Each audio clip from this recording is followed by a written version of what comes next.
like uh, one more sense of bravado that somebody has, and you say lines like those, but when things really go awry, you lose control and then say, no, no, I'm not like that. But the way you Correct. dissected it is you used fear in one example where you conquered it, one where it didn't matter, one where you have lost to it, and you're still okay. So is Yeah. it so? Are you taking the topic to a point where one has to self-analyze and ensure that all facets of ourselves are understood rather than focusing on one part of ourselves and making it very huge? Yes, we have to accept all facets of ourselves. People are different. And the most commonly used line, we are all perfect in our imperfections. Mm, And we must, and society is constantly pushing us to be perfect, like when they say, oh, she is beautiful at 50. Why do I have to be beautiful at 20 or 30 or 40 or 50? I have to be me. So you don't, that guy is so fit at 70. If he wants, he can be unfit at 20. It's not about looking a certain way that society tells you. It's about being comfortable with who you are. If you're comfortable with the weight, go for it. If you're not, lose it.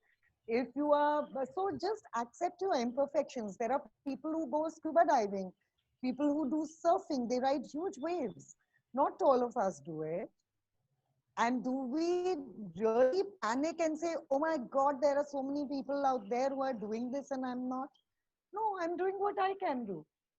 And that is what is most important. In fact, it's the one thing that I talk the most about to my children, that it's all right. And it's something that's actually been started by my husband, Prashant, that, every time they say, oh, but I don't think I can do it, or I'm no good at it, that you don't have to be good at everything. Not all children have to be first in class. I never was. mm, Not all of you have to win every medal. You have to be happy in who you are, because that's the only thing that matters. Because a lot of unhappy people create the kind of discord that the world is seeing right now. The world doesn't need more discord, more unhappy people, more people striving for perfection. The world needs more people who accept that imperfect is beautiful. There will always be some amount of discord and disagreement with yourself and with the world, and move on with it, so that you're not dissatisfied with yourself, with your surroundings, with your achievements, with your family, with absolutely everything you do. It's that finding the calmness and peace, and it's not something that you can find, it's just who you are, which always begins with accepting who you are yeah, and not judging yourself. Since we started talking about it, the fear of being judged, I think the fear of, I find that in my case a lot, that I've been judged a lot. I've only ever done, things that the world calls stupid, I call a lot of fun. But I find that I judge myself the most. yeah, During the lockdown, I took up baking because I've never baked for my children. I don't cook. Uh, and I can't. It's just not me. I don't find it fun. Baking, I've begun to find fun. I don't find cooking fun. And there was this big judgment of myself. Oh God, all my friends are putting up such fabulous photos of their food. My friends' kids are going to say, "Meri maa ke haath ka rajma chawal," and my kids are going to say, "What?" And then I realized that I'm judging myself because my mother is exactly the mother that I am. She didn't cook. I never say "Meri maa ke haath ka" anything because didn't cook much. But what I do remember is the first rain, my mother saying, "Arey, barish ho gayi, let's all go and jump in the puddle." Okay, my mother writing little stories. My mother always up for all kinds of madness with us, scolding us, buying me my first kajal, having long chats. I still do. I go and lie down with her in the night and have long chats with her when we're together. And that's when I realized that not judging yourself is very important. Everyone, you don't have to be, Mother Supreme. Don't judge yourself.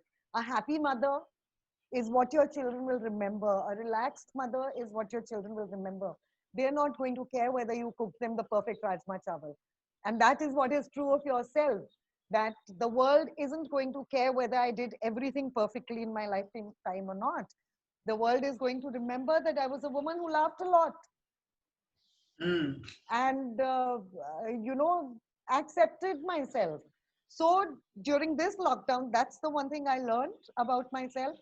And I accepted about myself that I judge myself and I need to work towards not doing it. Baki to we are all works in progress. Yeah, yeah. Okay, this is very interesting. I want to play the devil's advocate here. Of It course, sounds too you good to must. the answer is too good to be true. So I have a question. Uh, I am learning a lot about parenting and something that I would want to inculcate in my child. I'm pretty happy-go-lucky about certain things. Certain things I'm quite unsure how to go about things, so I scream my way out. Being the parent, I'm allowed.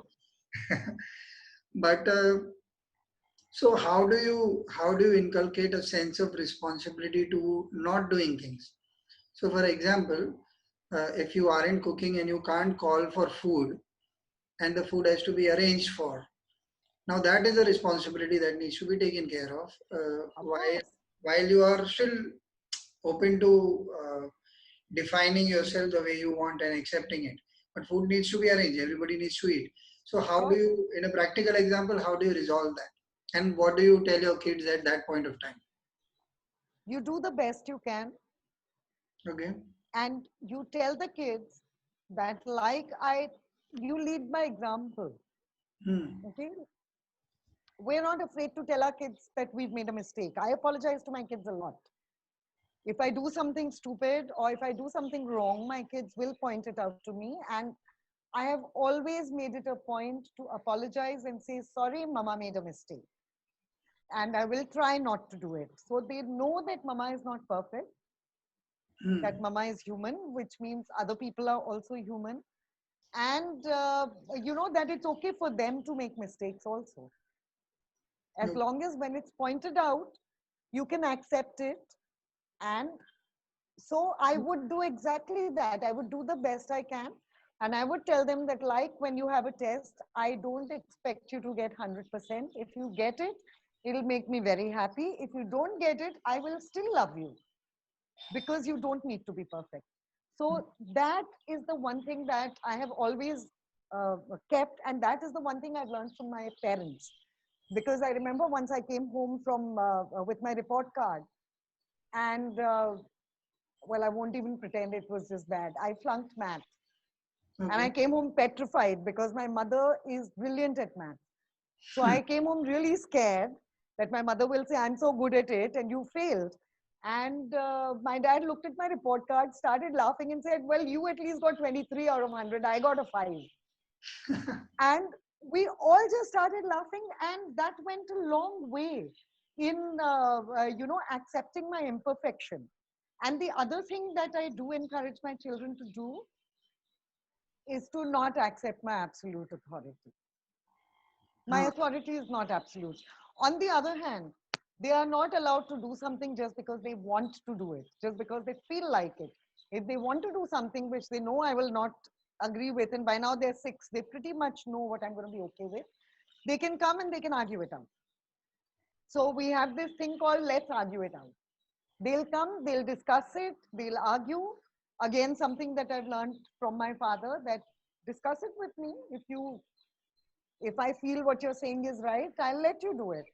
So we have this argue it out time where they can argue out as much as they want. And if they can convince me, which they do quite often now, so hmm. they're allowed to do it as long as they follow basic safety.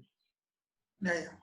So, and I find that kids, we think that kids are small and they are not going to understand anything and we need to tell them what to do. I find that that's not true. Kids are people. Above all, they need to be treated like people. And once you explain something to them, they do understand it. And they do accept it, as opposed to being completely an authoritarian parent and saying mama knows best or papa knows best, or look, I also listen to my parents. Instead of that, explain to them why, and they're going to remember that for life. Yeah, But yes, I also shout my way out of it very often. I'm sure parenting is not as linear as it sounds now when I'm listening to you. Couple of thoughts on this.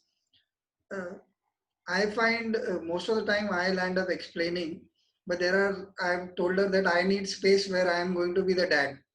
And the authority is absolute during that time because I don't have an Yes, answer and I don't have time because work is like overwhelming or something. So those times I will not explain, but I do keep that in mind that after I am free and after that phase has passed, I'll try and sit and explain to her during a time where she is also more receptive to the idea of listening. Having said that, there is also a streak of authority that I kind of adhere to in a way in like I am the parent, I know better. But also I keep on changing the rules when I find she is quite like it means something to her. So I think of course. last week or something, her friends were going to an ice cream parlor. She's not moved outside the complex except with me if we've gone somewhere. So Mm. she wanted to go, and the place where I stay, the traffic is quite horrible.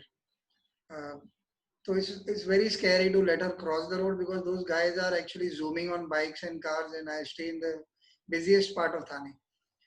So I was very unsure about whether I should allow or not. And she said, so and so person is coming. She is a little elder. She will take care. Then I said, okay, go. She said, I won't have ice cream. So I said, if you're going to an ice cream parlor and not having ice cream, how does it make sense? She said, oh, Yeah, I thought you would mind. I said, why would I mind? What are you going to do in an ice cream parlor if you're not going to have ice cream? So she said, okay. And she was quite happy. And this was like, I try and see that some indulgences have to be given. Some idea of there is freedom with responsibility has to be taught, which may not match of course, your own at times. Like you may not want her to go out at 11 in the night, of course. but all her friends are going. So once in a while, it's okay for her to know what it feels like. You have to give in, Yeah. of Uh, course. so this was more about the parenting bit. I want to bring it back to the topic on hand because you made a couple of points which all pointed in the same direction for me. Uh, so basically, what you're trying to say is that self-acceptance goes a long way into letting go of the fear because at every juncture, Yes, whatever is being told to you by either the parent or the media or the social media or friends or other peers at school, teachers, there is a sense of overwhelming burden on ourselves. So one little example I have is uh, like you, I have told her it's okay to feel. In fact, I have the other way around. I said, if you ever come first in class or school, then you are going to get a bashing.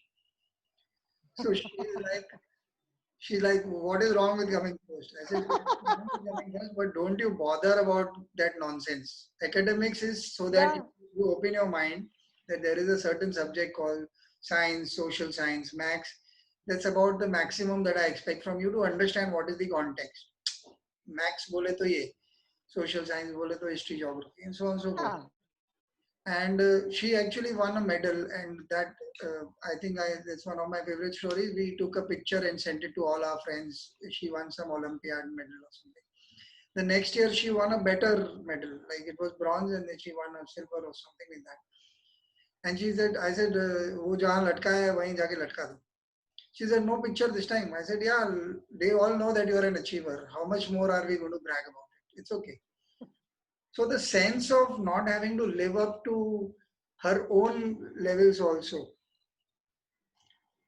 Sometimes I think she is too young to still have understood what is being told because the rest of the parents and the rest of my friends are quite opposite, and we keep hearing sob stories about this person failed in this and that person is not good at this. But certain things I tell her, certain things I like. She went for meditation classes, as in uh, There are these small Anapana courses that happen at Vipassana meditation centers, 1 day courses. I took Yeah, her. yeah, She went thrice or 4 times. She doesn't practice anything, and I'm okay. I keep telling her when she's very worked up. Then I say, look, this is the reason why you did the class. You want to do something about yeah. it. You got to practice. It's not going to come easy just because you did a couple of courses. So she understands. Every day she does also follow that. Okay, this guy is sitting. Or when I complain that my friends are doing certain things that I do not agree with, so she does also see that I don't do it. It's not that I am like helpless in the face of self acceptance, does not mean letting go of responsibility. Not at all. Never. Yeah. So, because that